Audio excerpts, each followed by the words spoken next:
சின்ன கோயிலாங்குளம், மேலே நீலித நல்லூர் ஒன்றியம், சரிதானா? கரெக்ட். இப்போ இது தென்காசி மாவட்டமோ? தென்காசி மாவட்டம். தென்காசி மாவட்டம். வடக்கு ஒரு 25-30 டிகிரி மேற்கு இருக்கிற கோணத்தில் இங்கே நீரோட்டம் இருக்கும். ஓகே. இது ரெட் சாயிலாக இருக்கிறதுனால இங்கே எங்கேயோ பக்கத்தில் சீனிக்கல் பாறை இருக்குது. ஏன்னா டக்கும் ஏதோ ஒரு டெய்லர், ஃபேமஸான டெய்லர் அங்கே திருப்பூரில் இருக்கார். சரி சரி. அவர் தோட்டம் இங்கே தான் பார்த்து விடுதேன். ஓ ரைட் ரைட். ஒரு 200 டிகிரிலையோ 300 டிகிரிலையோ நல்லா தண்ணி வந்துச்சு அவருக்கு. சரி சரி. போருக்கு. ஆமாம், போர்வெலுக்கே வந்துச்சு. இங்கே இது இந்த சின்ன வேளாங்க அடுத்து அங்கே ஒரு ஊர் இருக்கு இல்லையா, ஆமாம், பரம்பு உண்டு. ஆமாம். ஃபுல்லாக சீனிக்கல் பாறை தான். அந்த கொடி இங்கே தான் இங்கே கிராஸ் ஆகி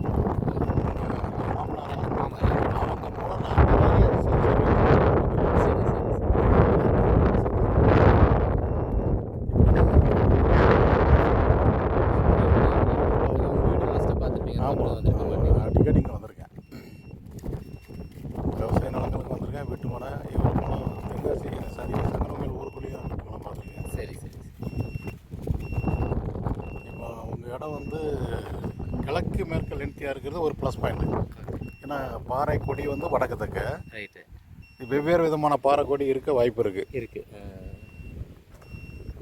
இப்போ இங்கே பார்த்ததுனால நம்ம திரும்ப எகைன் இந்த சைடாக பார்க்கணும் அவசியம் கிடையாது. இது டோட்டலாகவே உங்களுக்கு ஒரு கொடி எல்லாமே ஒரே கொடி தானே. Right right. கொஞ்சம் முன்னப்பண்ணா இருக்கும். ரைட்டு. ஆனால் மேஜர் டிஃப்ரென்ஸ் இருக்கு. மேஜராக இருக்காது. அதனால் அடுத்த ஸ்கேன் இங்கேருந்து அடுத்து இங்கே தான் போகணும்.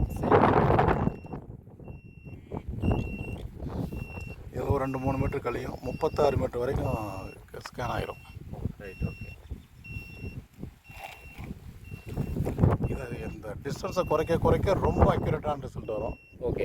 டிஸ்டன்ஸ் கூட கொஞ்சம் லைட்டாக ஒரு அக்யூரசி கொஞ்சம் கம்மியாக. ஏன்னா நம்ம அளந்து மெஷர்மெண்ட் எடுத்து தான், வேற ஒன்றும் கிடையாது. Right right.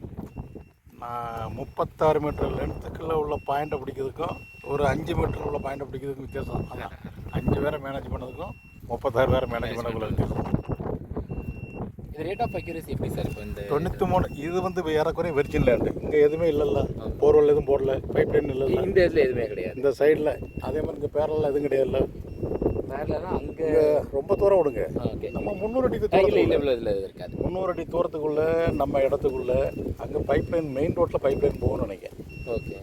அதுவும் ஏறக்குறைய 300 அடி தூரம் தானே இருக்குது. 300 அடி தூரம் இருக்கும்னு நினைக்கிறேன். அதில் பெரிய பைப் லைன் எதுவும் போனால் இங்கே நிறைய தண்ணி இருக்கிற மாதிரி ரிப்போர்ட் வரும். ஓகே. அது சின்ன பைப் லைன் தான். நம்ம அந்த குடிநீர் தண்ணி குடிநீர் பைப்னா ஓரளவு பெருசாக தான் இருக்கும். அது கவர் ஆக வாய்ப்பு இல்லை. ஏன்னா ரொம்ப தூரம் தள்ளி வந்துட்டோம். இந்த மாதிரி விஷயத்தெல்லாம் நம்ம கவனத்தில் வைக்கணும். இதில் நிறைய தண்ணி வர மாதிரி ரிப்போர்ட் வந்துட்டால் கொஞ்சம் எனக்கு சந்தேகம் வரும். அதை நான் 5 மீட்டர் வச்சு மைக்ரோ ஸ்கேன் போட்டால் உறுதியாகிடும். Right right. பெரும்பாலும் இது ஏறக்குறைய வெர்ஜின் லேண்டு மாதிரி தான் இருக்குது. அவர் போர் போட்டதுன்னு சொன்னது அங்கேயா? ஆமாம் சார், வீட்டுக்கு அந்த பக்கம் அந்த சைடு. மற்றபடி வெர்ஜின் லேண்டில் ஏறக்குறைய 100க்கு 100 சரியான ரிசல்ட் வந்துடும். டெப்த்து மட்டும் என்ன பண்ணாரு. மற்றபடி உங்கள் ஊருக்குள்ளே கருங்கல் தான் கீழே. ஆமாம் ஆமாம். நிறைய பேருக்கு இங்கே ரோட்டுக்கு அங்கிட்டும் வந்துருக்கேன். கருங்கல் 35-45 அடிக்குள்ள தண்ணி வரும். அதுக்கெல்லாம் வராது. கிணறுக்கான கொஞ்சம் சுமாராக ஓடும். இங்கே நிலத்தடி நீர் ஆறு, நிலத்தடி ஆறுன்னு அம்சம். இதுக்கு அடுத்து ஒரு ஊர் உண்டு தெரியுமா?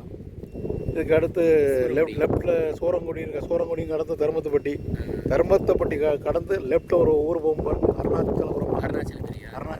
அந்த ஊரில் இருந்து நடுவுக்குறிச்சிக்கு கிராஸில் ஒரு நிலத்தடி ஆறு ஓடும். 200 to 300 அல்லது 400 அடிக்குள்ள நிறைய தண்ணி வரும். நல்லாவே இருக்கும். வாட்டர் போர் போர் நிறைய அங்கே போட்டிருப்பேன். நடுவுக்குறிச்சி ஊர் அங்கே சுற்று பஞ்சாயத்துக்கு ஃபுல்லாக அங்கே தான் போர் போட்டிருப்பேன். ஃபுல்லாக சீனிக்கல் போகிறேன். Right right. இங்கே அந்த மாதிரி அம்சம் இந்த ஏரியாவில் கிடையாது. ஏதாவது ஓட மாதிரி அமைப்பு ஏதாவது இருக்கான்னு பார்ப்போம்.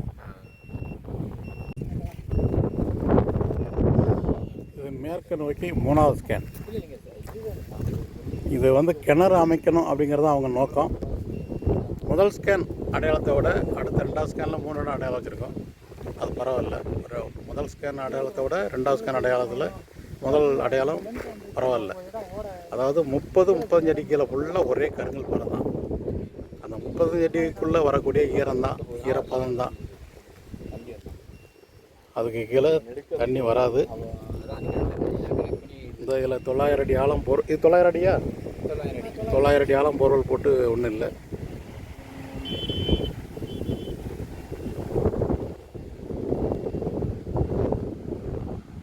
இருக்குது, கொடைக்கு வச்சிருது. அதான் மேலே உள்ள கசிவு தானே. 900 அடி ஆழமும் தேங்கி இருக்கிற தண்ணியை அது எடுக்கு ஒரு 300 அடிக்குள்ள வந்தது. ஏன்னா நம்ம தண்ணி விழுற சவுண்டு கேட்கும். கிட்ட போனோம்னா தண்ணி விழுற சவுண்டு கேட்கும். கேட்கும். உறிஞ்சி எடுத்தாச்சுன்னா அது கூட காலைல ஒரு சுற்று போட்டோம்னா அந்த சாயந்தரம் மூணாவது ஸ்கேனில் 2 பாயிண்ட் அமைஞ்சிருக்கு. 80 மீட்டருங்கிற டிஸ்டன்ஸில் 2 பாயிண்ட் அமைஞ்சிருக்கு. இது போர்வெலுக்கு கூட ஓடினாலும் ஓடிடும். இவங்க 300 அடி ஆழமாவது போர்வெல் போடணும். அவங்க நோக்கம் கிணறாக இருக்குது. அதனால் டெஸ்ட் போர்வெல் போட்டு தான் கிணறு அடிக்க சொல்லியிருக்கேன். முதல் 2 ஸ்கேனு தேவையில்லை, அதை எடுத்துடலாம். 3வது ஸ்கேனில் பாயிண்ட்டு அமைஞ்சிருக்கு அவங்களுக்கு 2 பாயிண்ட்டு.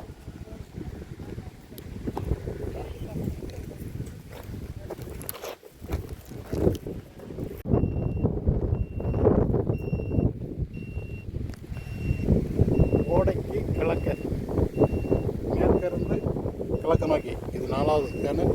400 அடி ஆழத்துக்கு ஸ்கேன் நடந்துகிட்டு இருக்கு. 3வது ஸ்கேனில் 2 இடம் அடையாளம் வச்சுருக்கோம்.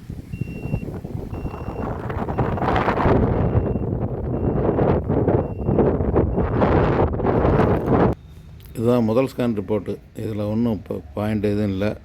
இதில் வந்து ஈரப்பம் தான் வரலாம். 60 மீட்டருங்கிற ரிப்போர்ட்டு காட்டுது. ஆனால் 60 அடியிலேருந்து இருக்கலாம். இது வந்து நல்ல ரிப்போர்ட்டு. போர்வெலுக்கு கூட ஓடக்கூடிய பாயிண்ட்டு. இதில் பாயிண்ட் அடையாளம் இல்லை. இந்த சின்ன கோயிலாங்குளம் இடத்துல அவங்க நோக்கம் வந்து கிணறு அமைக்கணுங்கிறது தான் நோக்கம். அதனால் பெஸ்ட் இடத்துல போர்வெல் டெஸ்ட் போர்வெல் போட சொல்லியிருக்கேன்.